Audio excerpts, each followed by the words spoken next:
O senhor estava trabalhando para a Transnordestina Logística do Grupo CSN, largou a iniciativa privada para se dedicar à vida pública, à vida política. O senhor não se considera antítese do que muito eleitor está procurando hoje? Eu digo, está na moda eleger iniciante ou então aqueles que se dizem não políticos. Como é que o senhor se coloca nessa situação? Você não é o contrário disso tudo? Alguns defeitos, assim chamados meus, da minha vida pública, tipo uma certa franqueza, uma certa aspereza nas palavras, hoje estão sendo vistos como valor, estão sendo vistos como um não hipócrita, e esse é um valor procurado. Mas eu, evidentemente, não aceito entrar nessa onda mentirosa, né, mistificadora de que um político não faz política, ou quem faz política é um não político. Isso tudo é, na verdade, uma leitura de marketing barato, né, para tentar, mais uma vez, só ser idiota e presumir o povo idiota. Na verdade, eu represento um projeto alternativo para o Brasil há muitos anos.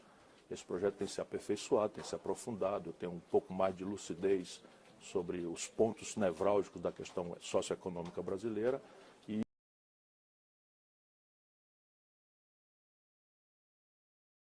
Também é um dos nomes com maior índice de rejeição. Pesquisa recente coloca o senhor com 56% de rejeição, algumas outras um pouco abaixo. Eu queria saber o que pesa contra o senhor. O senhor é o maior inimigo do senhor? Eu queria saber se o senhor tem que brigar consigo mesmo, se o senhor se considera um adversário do senhor mesmo. Hoje você deveria ler as pesquisas com uma mistura de notoriedade, ou seja, nível de conhecimento, menção espontânea como preferência e rejeição espontânea, que é aquela que conhece e não aceita. E, evidentemente, a minha grande rejeição nesse momento é que eu não sou conhecido, eu não estou no elenco de opções das pessoas, apesar de estar na estrada há tantos anos, já ter sido candidato duas vezes. Não tem um recall de 98, de 2002? Não qualitativamente, eu tenho essas informações científicas, né? Entendi. Agora, o senhor acha que o desempenho do senhor, a rejeição, por exemplo, pode estar ligada com o fato do senhor já ter passado por 7 partidos? O fato, enfim, do senhor ter a fama de ser destemperado, de ter... Eu devia merecer nessa coisa de ser destemperado, mas eu sou atacado não é pelo que eu falo, eventualmente, de sangue quente, ou porque me zango com alguma coisa, e eu realmente sou uma pessoa indignada. Na verdade, isso é uma coisa que se faz para desqualificar o que eu digo de sangue frio. Eu vivo contando aos brasileiros, com números, aquilo que é a grande perversão do nosso país. O Estado Nacional Brasileiro está montado como um mecanismo de transferência de renda de quem trabalha e produz para quem especula. Só que esses especuladores são as 10 mil famílias abastadas do país que controlam a grande mídia, que controlam o financiamento das campanhas apodrecido como está, que controlam, enfim, as mediações tradicionais do país.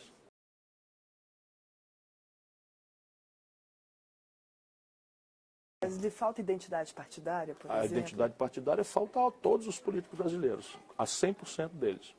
Se você, por exemplo, Lula olhar... também, por exemplo? Absolutamente. Olha o que o Lula dizia, pensava e o que o PT representava antes do poder e hoje.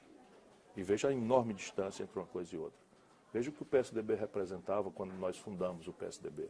Pergunto, qual político, tirante aqueles que não fizeram o seu próprio partido, como o Lula, como fez a sua própria central sindical, né?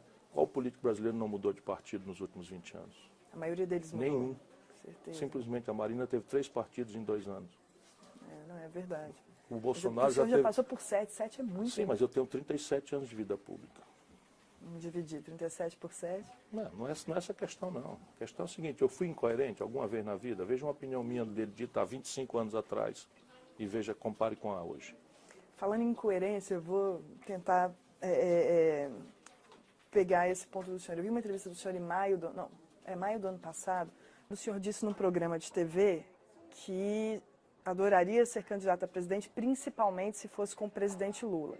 Mas, recentemente, o senhor parece ter mudado de opinião. O senhor tem dito que, se o presidente Lula concorrer, ele vai polarizar a disputa de tal forma que o eleitor não vai ver o senhor em nenhum dos lados.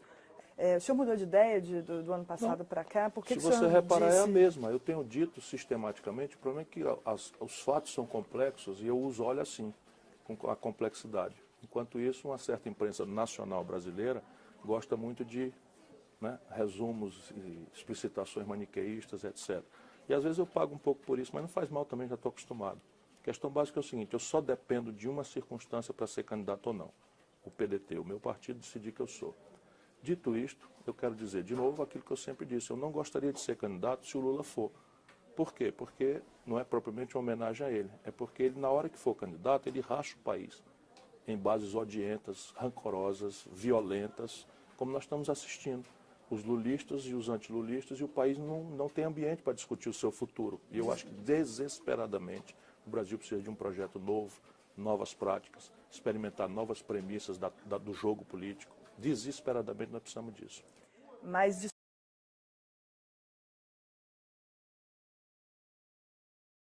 PMDB para a oposição. O primeiro indício de que meu governo fará história é que o PMDB será, pela primeira vez na história, a oposição.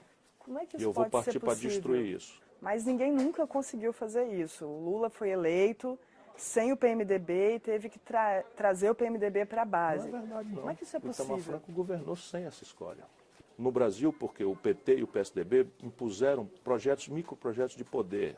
Se você tem um projeto de nação, que você consiga comunicar as bases desse projeto para o conjunto da sociedade, o nível de chantagem que você se obriga a submeter é muito, muito reduzido. Mas ainda assim, da forma como o modelo brasileiro está estruturado, o presidente é muito dependente do Congresso e quase refém. Não, ótimo que seja.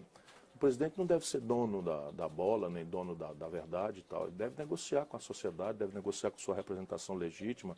O PMDB apenas, na sua maioria, porque tem muita gente boa lá também, na sua maioria representa no simbólico uma escória que hoje é hegemônica na política brasileira. Mas isso inferniza muitos outros partidos. Mas aí perturba muito quem está ocupando a cadeira. Sim, mas repare bem, isso é porque se deu ao longo dos últimos 20 anos poder a essa gente, poder central. Mas é justamente por isso que eu pergunto, se tem que mudar, eles Fernanda. não conseguiram se livrar... Não conseguiram, não. Eles quiseram subornar políticos para ter tempo de televisão e quiseram amordaçar as possibilidades de CPI. Essas são as duas únicas razões pelas quais se montou essa máquina de podridão no país. Eu queria acreditar.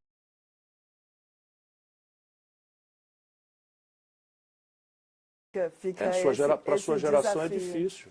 Mas repare, eu fui governador do Ceará. Fui prefeito. Tinha 5 vereadores em 41 no meu partido. Se você fizer uma negociação correta, no caso brasileiro, as grandes mediações passam pelo Pacto Federativo, pelos governadores de Estado. Você fizer uma negociação ao redor de qualidade de teses, você já na campanha, você deve comover as pessoas a votar em aliados seus. Aliás, é o que tem acontecido no Brasil.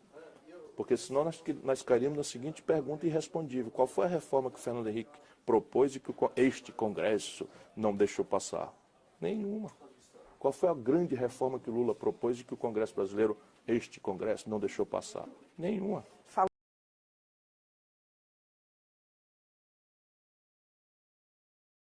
Porque quando o senhor falou da infeliz frase do Temer com relação ao Dia da Mulher, eu me lembrei automaticamente quando perguntaram da Patrícia Pilar naquela campanha. Você nunca viu eu falando isso na vida. Inventaram aquela frase? Editaram claramente. Editaram claramente. E foi a Globo. Entendi. Porque o senhor entrou para a história como a pessoa que... Porque o que importa é a versão da Globo, não importa a realidade. Agora não tem um inquérito. Teria direito a 3 pensões mensais vitalícias que me dariam hoje R$86.000. Sou o único político brasileiro que não aceitou receber nenhuma, nunca. E isso nunca foi comunicado ao povo brasileiro. Nunca. O senhor tem ressaltado mesmo muito isso. Mesmo eu estou em Londres, nesse momento, falando na BBC, de que você lembra? Você não, na sua pesquisa, você não citou que eu não recebi a pensão. Não citei que o senhor recebeu a pensão, mas lembrei que teve um inquérito da farra das passagens na Câmara. Inquérito nenhum, nunca respondi a nenhum inquérito na vida. Mas abriu-se uma investigação, não? Sim, o senhor pode não ter sido denunciado, e eu também dei uma né? boa esculhambada. Sabe qual é? Me misturaram, porque eu viajei para os Estados Unidos. Levou a mãe do senhor, não foi? Eu paguei minha passagem e ela pagou a dela. E a TAM trocou. E a TAM soltou uma nota oficial dizendo que lamentava e se assumia a responsabilidade de ter trocado. E isto é que é. Mas nunca respondi a inquérito nenhum. E o Ministério Público... Mas veja a sua pesquisa. Você não sabe que eu nunca recebi as pensões, que daria R$86.000 por mês para mim hoje. E o senhor vive de quê hoje? Eu vivo, faço palestras, sou advogado, tenho um escritório de advocacia, né, trabalho para uma universidade como consultor. Voltando ao assunto dos inquéritos, o senhor, como secretário de Saúde do governo do Ceará, teve uma denúncia do Ministério Público envolvendo terceirização, né?